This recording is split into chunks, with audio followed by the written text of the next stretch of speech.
Morey is known as a wheeler and a dealer.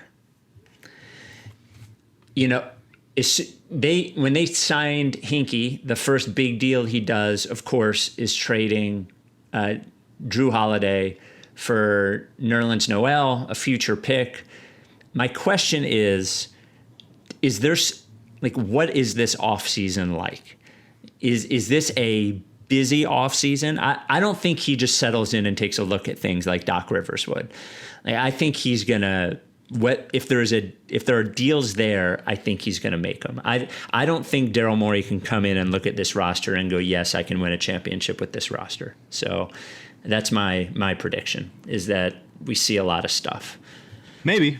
I mean, so much is hanging in the balance. There's there was the initial just pre-Christmas time frame proposed to the Players Association, but it seems like nobody wants that. It seems like all the teams are pushing back on that. All the players are pushing back on that. It's really just the money guys that, I mean, I get why they would want to make more money. Yeah, that they would want to try to get in before the New Year's, make sure they get that Christmas Day money, all that stuff. But it's hard to get everybody to agree to it, and the people that would have to like hit the gas on, you know, COVID protocols, like all the stuff that they have to do prior to then. There's new reporting, right, about maybe a Martin Luther King Day with a free agency starting December 1st. So that would give a little bit more breathing room. But I mean, like we said, I mean, if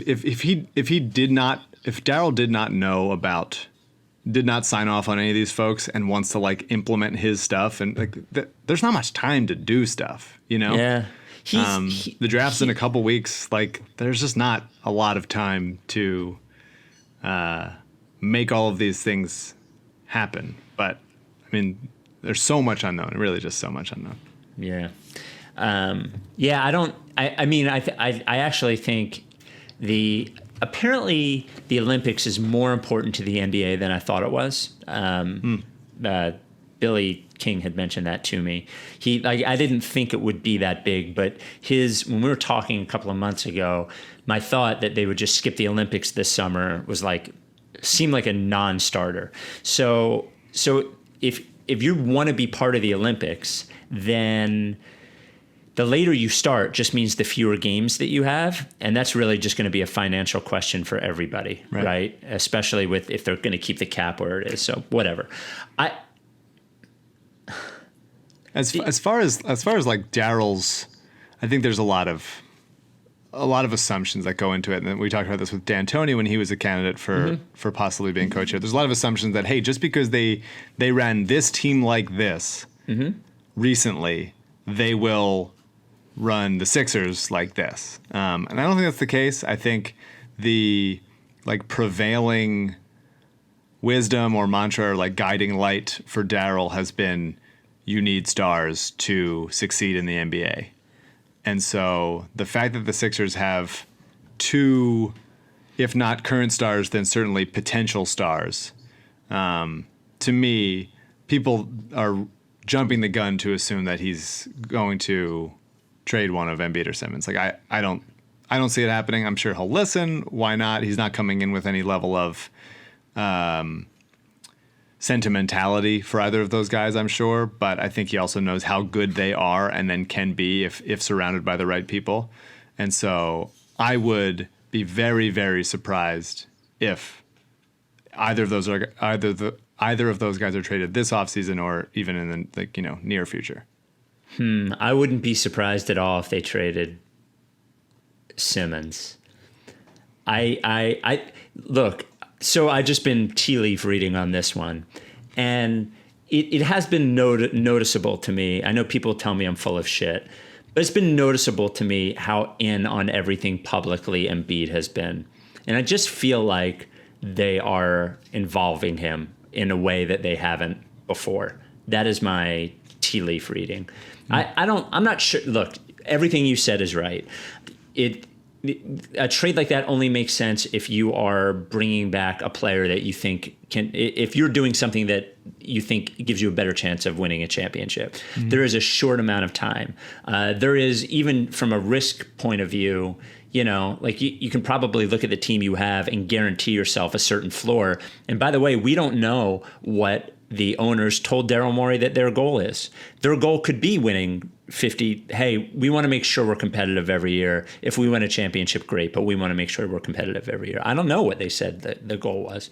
I'm sure it's championship. I'm sure they think that they've put enough time in that Joel Embiid specifically, or a combination of him and Simmons, can be championship level players, and I think that they have been embarrassed enough in the playoffs the past few years that they want to seriously contend. That's what it's always been. That's why they let Hinkie do what he did, and were turned on by that idea of getting stars so they could seriously contend deep into the playoffs. So then my proposition would be that he will look at this and think, look, those two guys can be on the team that we win a championship with, but we certainly have to have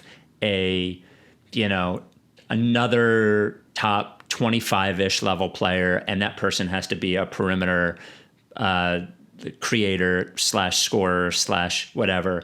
And how are you going to get that person without dealing one of those guys? I actually don't think. I'm interested to see what happens, and I'm not saying that I think he needs to trade one of them, but they are really locked up in and look, maybe he can get them out of it. I don't know. Maybe he can find the deal for Horford that doesn't get you that guy, but puts you in a position to be able to get that guy. But I think they're really just sort of in a bad corner with that stuff. So I don't know. We'll see. Maybe. I think that. You look at the stats of what Embiid and Simmons have been together, what one of them and Horford have been together, and it's all pretty good. And when Embiid's on the court, the Sixers are good. That's the case, and they can obviously get better and they can get more efficient. They can surround with more shooting, but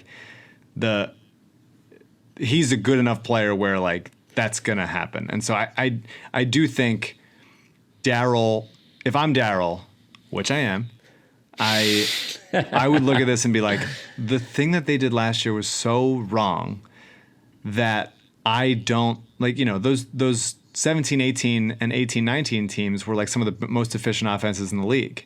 Yeah.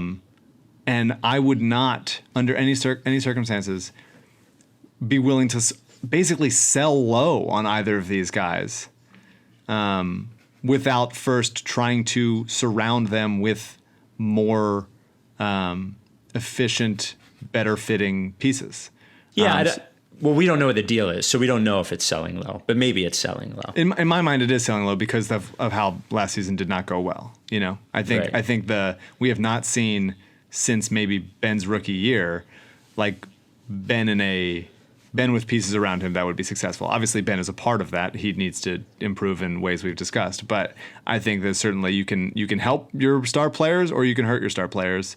And Morey, his entire career has been, how can I make things easier on my star players and make things more, make their lives easier, make their games stand out more, unlock new levels to efficiency and all that stuff. And I think Ben is a guy who. I read that he's second since he came into the league. He's second in the league in assists to 3-pointers, and that's including a lot of players who were not good at shooting threes. And last year did not have many of those types of guys. And so, if you get more of them, if you can unlock more to his game, and maybe that's got to be decided in tandem with Doc, then that is certainly a factor. I just think that both of those guys are so good and have the potential to be so excellent that.